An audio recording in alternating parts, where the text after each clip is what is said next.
ভাঙড়ে বিস্ফোরণের ঘটনা ঘটেছিল, মৃত্যু হয় রবিবার দিন। সেখানে নমুনা সংগ্রহ করতে এসেছিল এনআইএ। আর এবার জানা যাচ্ছে কেন্দ্রীয় স্বরাষ্ট্র মন্ত্রক থেকে এ নিয়ে ইতিমধ্যেই অর্ডার চলে এসেছে যে এই ভাঙড়ে বিস্ফোরণের ঘটনার তদন্ত ভার এবার নিতে চলেছে এনআইএ। কথা বলবো সরাসরি আমাদের প্রতিনিধি আবির দত্ত রয়েছেন আমাদের সঙ্গে। আবির, কি খবর পাচ্ছ? দেখো, ভাঙড়ে যে বিস্ফোরণের ঘটনা ঘটেছিল গত বুধবার দিন, সেই ঘটনা তদন্তভার হাতে নিতে চলেছে এনআইএ। আজকেই তারা এমএইচের কাছ থেকে অর্ডার পেয়ে গিয়েছেন এবং সেই এফআইআর নিয়ে তারা আদালতে পেশ করবেন, এমনটাই জানা যাচ্ছে। গত বুধবার দিন ভাঙড়ের 2 নম্বর ব্লকে সেখানে একটি জায়গা, খোলা জায়গা, যেখানে কিছুটা দূর থেকেই বসতি রয়েছে, সেই জায়গাতেই কিন্তু একটি বিস্ফোরণের শব্দ শোনেন স্থানীয়রা। এবং তার পরবর্তীকালে আইএসএফের যারা কর্মী সমর্থকরা তারা অভিযোগ তোলেন যে নির্বাচনের আগে তৃণমূল আশ্রিত দুষ্কৃতীরা সেখানে বোমা বানাচ্ছে।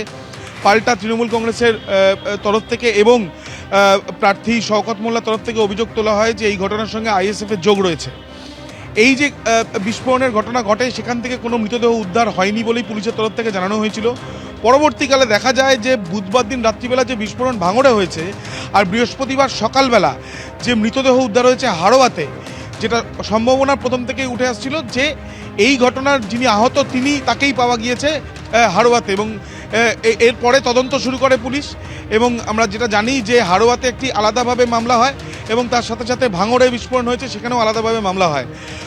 বসিরহাটের পুলিশের তরফ থেকে এক ব্যক্তিকে গ্রেপ্তার করা হয় এবং যাকে সুজয় মণ্ডল তার নাম, এবং তাকে যখন গ্রেপ্তার করা হয় সে সম্পূর্ণ বিষয়টা স্বীকার করে এবং জানায় যে যিনি আহত হয়েছেন তাকে নিয়ে সে সেখান থেকে চলে এসেছিল। এই ঘটনার পর ইতিমধ্যে এনআইএ ঘটনাস্থলে যায় এবং যেটা জানা যাচ্ছে মাসিউর গাজী নামে ওই ব্যক্তি যার মৃত্যু হয়েছে, সেই মাসিউর গাজীকে নিয়ে সুজয় মণ্ডল সে একটি গাড়িতে করে একটি নির্দিষ্ট জায়গা যায়, সেখান থেকে অ্যাম্বুলেন্সে করে হাড়োয়াতে পৌঁছয়।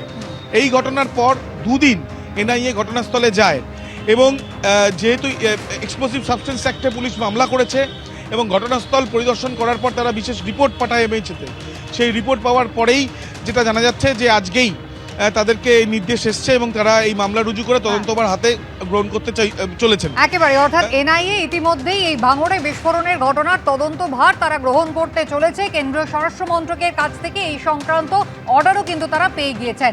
আর এই ঘটনা প্রসঙ্গে আপনারা জানেন ভাঙড় কিন্তু কলকাতা পুলিশ কমিশনারেটের অধীনে। কলকাতার পুলিশ কমিশনার অজয় কুমার নন্দা তিনি কি জানিয়েছেন বোমা আতঙ্ক শুধু একটা প্রশ্নের উত্তর দিব যে আছে ওটা আমরা পারসু করছি।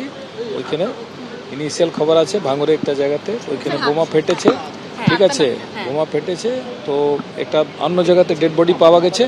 আমরা লিঙ্ক করার চেষ্টা করছি কি ওই লোকটা ছিল কি ছিল না, and appropriate follow up action will be taken.